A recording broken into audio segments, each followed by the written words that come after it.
That being said, let's get into this sugar cookie recipe. Now I want you to remember all of the measuring techniques that we went over in class this week. Now we're going to start by adding our leavening agents and our salt into our flour and giving that a good whisk. Set it aside, and then we're going to cream together our butter and our sugar. Cream these two ingredients together until it's light and fluffy. Now if you don't have a mixer, you can still make this recipe. If you have a bowl and a heavy duty spoon, put a little elbow grease into it and mix until it's all combined. And be sure to scrape down the sides of the bowl when needed. Then you're going to mix in your eggs, your vanilla, and your almond extract. Mix until well combined. Then you're going to add in your yogurt or your sour cream. I chose to do Greek yogurt, and you just want to gently fold it into your dough until it's nice and smooth. Once you have that all mixed together, then you're going to add your dry ingredients into your wet ingredients. Now, if you're using a mixer, you want to make sure you're doing this on low speed. You don't want to over mix your dough once your flour is added to it. That's just going to give you a tough, dense cookie that nobody wants. Even if you're doing this by hand, be sure not to stir too much because you can still over mix your dough. Once you have all of your dry ingredients, you're going to cover your dough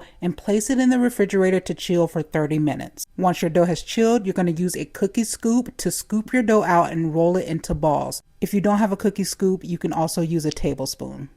Place your dough on a baking sheet at least 2 inches apart. And a reminder, if you don't have a nonstick baking sheet, make sure you line your baking sheet with parchment paper. Once you have all of your cookies on the baking sheet, you're going to grab a glass or a mug and use the bottom of that glass to slightly flatten each of your cookies, being extra careful not to flatten it too much unless you like thin cookies. You're going to let these bake for about 12 minutes, or when you see the edges slightly set in a golden brown color. Now this part may be a little difficult, but allow these to sit on the baking sheet for at least 5 minutes before transferring to cool. Waiting is the hardest part of this recipe, but I promise you it's worth the wait because these are the most buttery, melt in your mouth cookies, perfect for any occasion. And since we're talking occasions, try rolling your dough in sprinkles or sanding sugar for Valentine's Day, because I can't think of any gift better than one baked with love.